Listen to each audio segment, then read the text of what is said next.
नेहा से दिशा के बारे में जानने के बाद अब नमन विजय से दिशा के ऑफिस में मिलता है। कुछ दिन पहले नेहा से नमन को पता चला था कि दिशा फाइनेंस एंड टेक नमन जैसे फ्रेशर्स को काम दे रही है और अब नमन को भी दिशा ज्वाइन करना है। बट कैसे?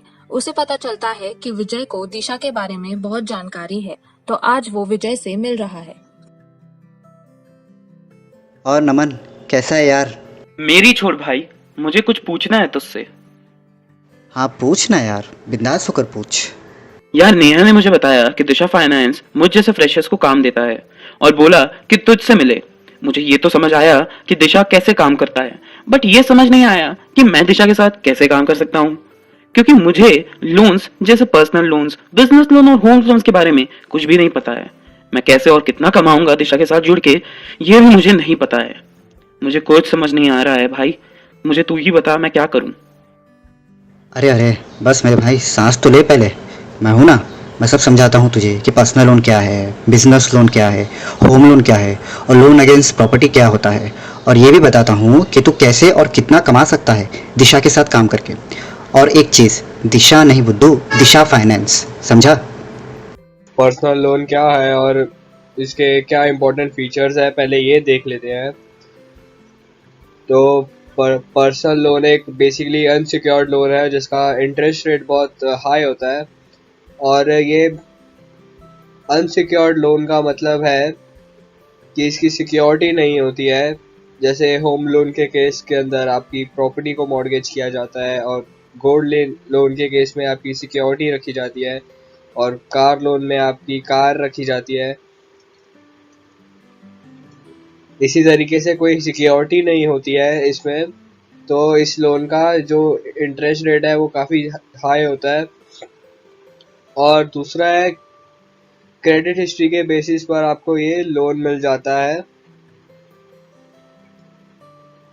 क्योंकि इस पर कोई सिक्योरिटी होती नहीं है। तो क्रेडिट हिस्ट्री का मतलब है आपके पास्ट में अगर कोई लोन लिया है या कोई क्रेडिट कार्ड लिया है तो आपकी पेमेंट हिस्ट्री कैसी है, आपने सब टाइम पर पेमेंट की है कि नहीं, आपका क्रेडिट स्कोर अच्छा रहेगा, उस बेसिस पर आपको लोन मिलता है। और पर्सनल लोन में आपको बहुत ही इंस्टेंट अप्रूवल मिल जाते हैं। आपको मोस्टली 30 मिनट्स में भी अप्रूवल मिल सकता है इसमें। और पर्सनल लोन लेने में जो पर्पस है कि आप कोई वेकेशन प्लान कर रहे हो या आपको अपना घर रेनोवेट कराना है या आप अपने फैमिली में किसी की वेडिंग करवानी है या कभी मेडिकल इमरजेंसीज भी आ जाती है या आपको अपने बच्चों की एजुकेशन के लिए लोन लेना है या कोई आप बड़ा होम अप्लायंस खरीदना चाहते हैं या फिर आप अपना लोन शिफ्ट कराना चाहते हैं बैंक ट्रांसफ़र से, क्योंकि आपका इंटरेस्ट रेट बहुत ज़्यादा है इसमें, तो आप पर्सनल लोन के लिए अप्लाई कर सकते हैं। और अनसिक्योर्ड लोन है और किसी तरह की सिक्योरिटी नहीं रखी जा रही है इस केस में, तो बैंक का डिफ़ॉल्ट होता है, तो बैंक रिकवर नहीं कर सकता इस लोन से। तो उससे क्या होता है कि आपका क्रेडिट स्कोर ख़राब होता है और नॉर्मली आपका सिविल स्कोर जो है 750 प्लस होना चाहिए 900 में से, तो आपको आसानी से लोन मिल जाएगा उसमें। और लोन साइज कितना मिलता है पर्सनल लोन के लिए, तो मिनिमम अमाउंट जो है इसमें 50,000 तक का मिलता है और ये मैक्सिमम अमाउंट 25 लाख तक जाता है जो कोई कोई बैंक प्रोवाइड करते हैं।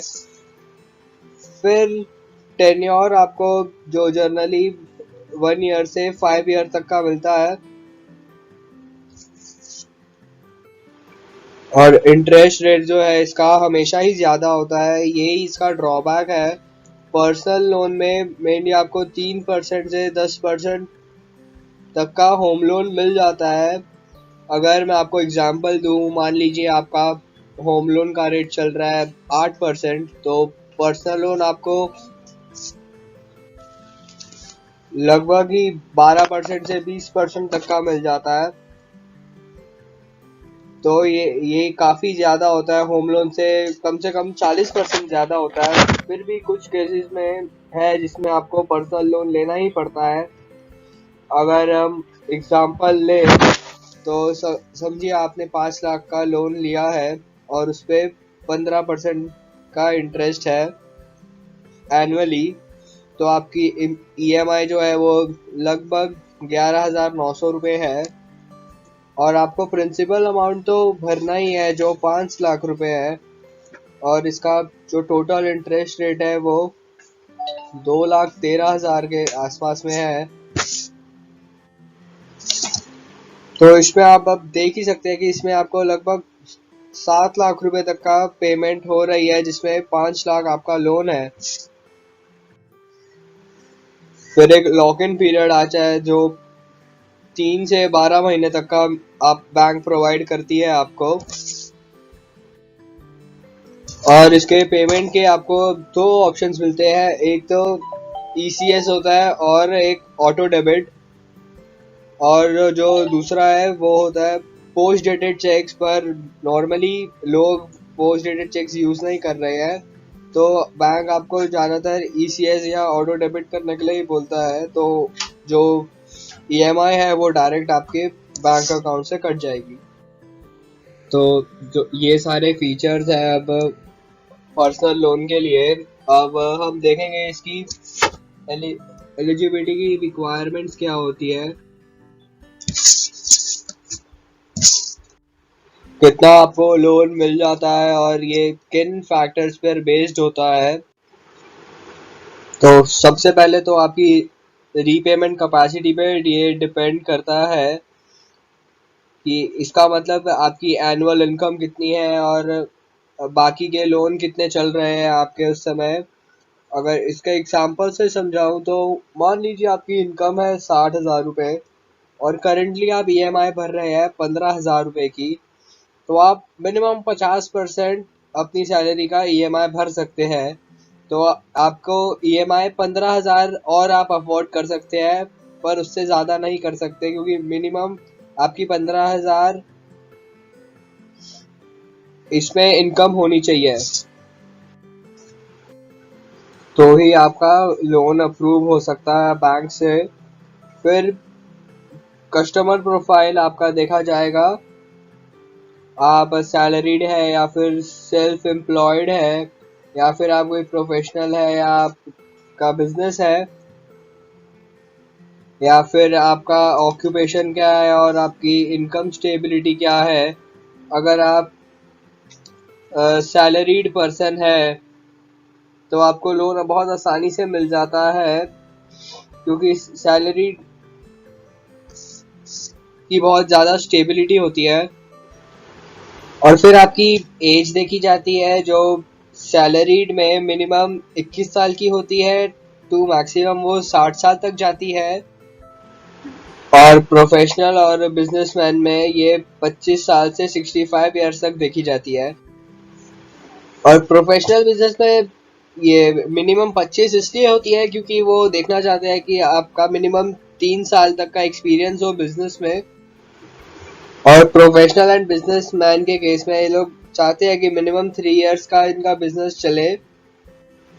और इसके अलावा ये क्रेडिट स्कोर जो है ये बहुत ही डिसाइडिंग फैक्टर होता है हमेशा पर्सनल लोन में या फिर जो भी कोई अनसिक्योर्ड लोन है।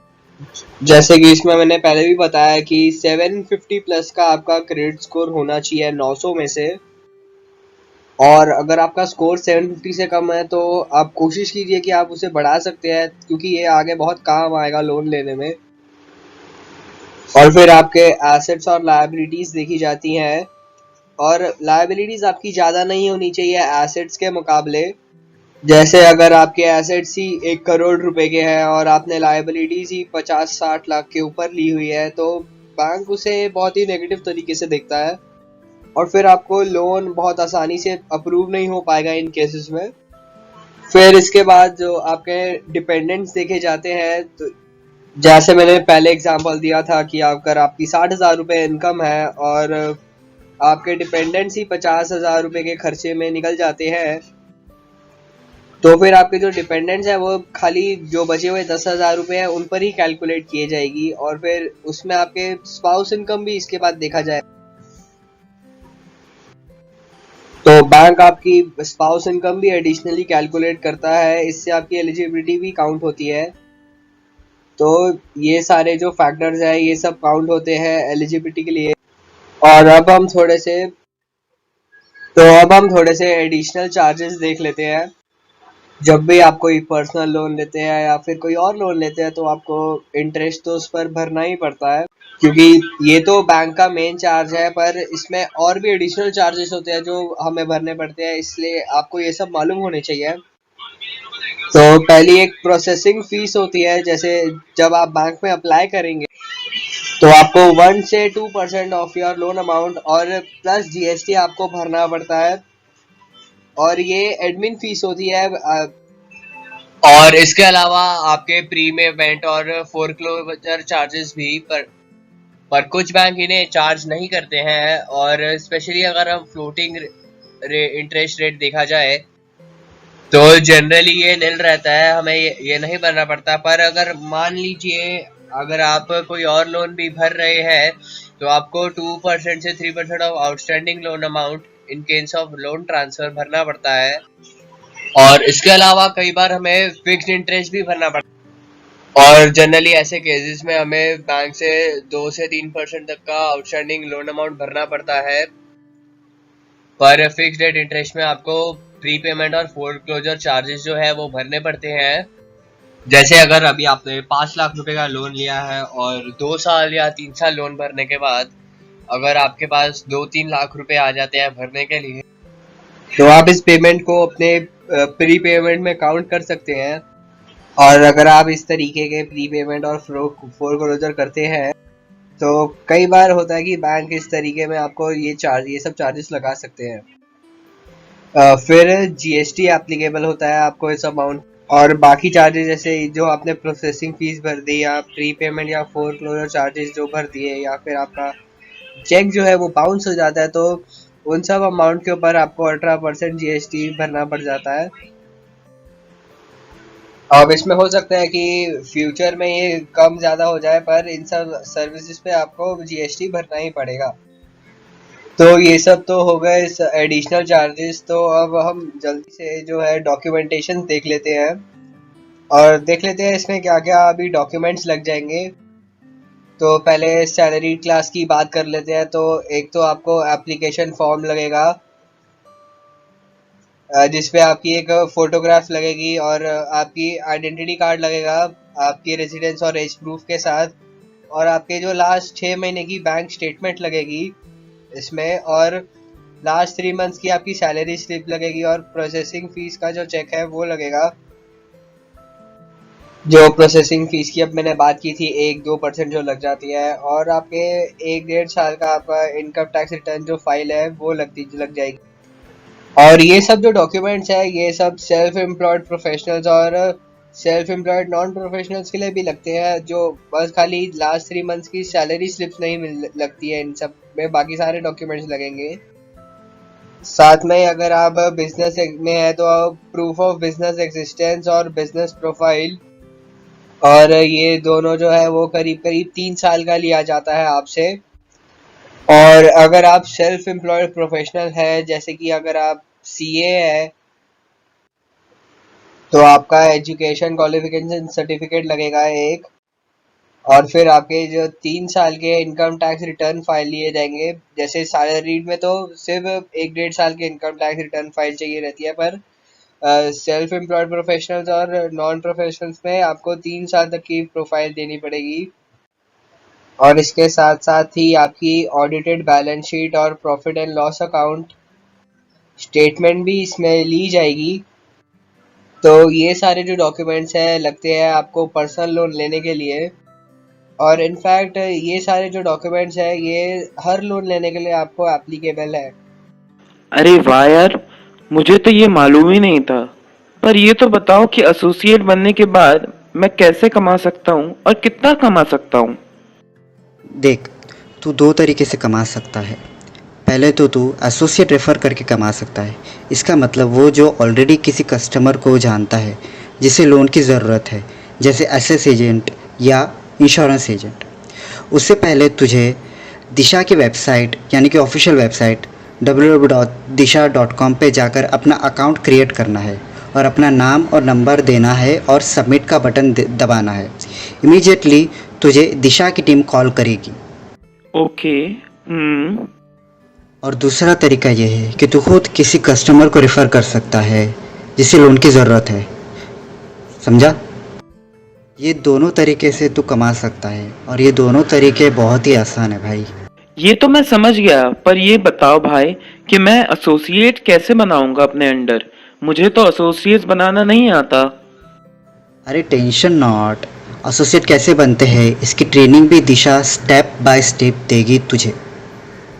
हाँ फिर ठीक है, पर ये तो बताओ यार कि मुझे पैसा कितना मिलेगा? वो भी बहुत इंपॉर्टेंट है ना।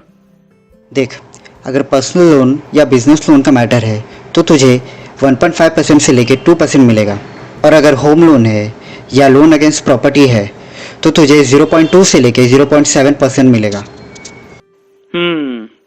यार मुझे तो 2% कमीशन चाहिए, वो कैसे मिलेगा? अरे बुद्धू, वो डिपेंड करता है कि कस्टमर लोन कितना ले रहा है, उसका सिबिल स्कोर कितना है और उसका बैंक अकाउंट कैसे चल रहा है।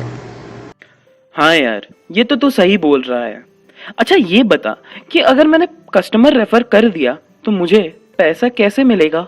वो बहुत सिंपल है यार, तो बस www.disha.com पे जा और जब तू अपना अकाउंट क्रिएट करेगा तो वहाँ अपना बैंक का अकाउंट, नाम और नंबर दे देना।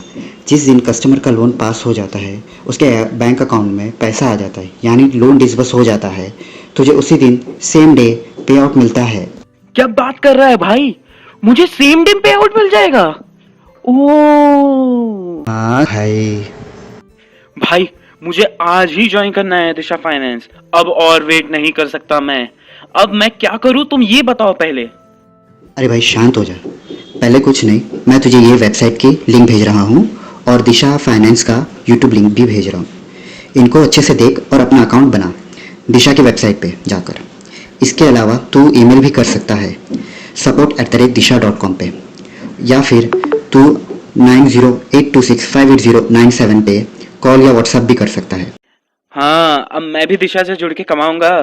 थैंक्स गुरुजी। अधिक जानकारी के लिए विजिट करें www.DEESHADisha.com या फिर हमें व्हाट्सएप या कॉल करें 8591750921 पर।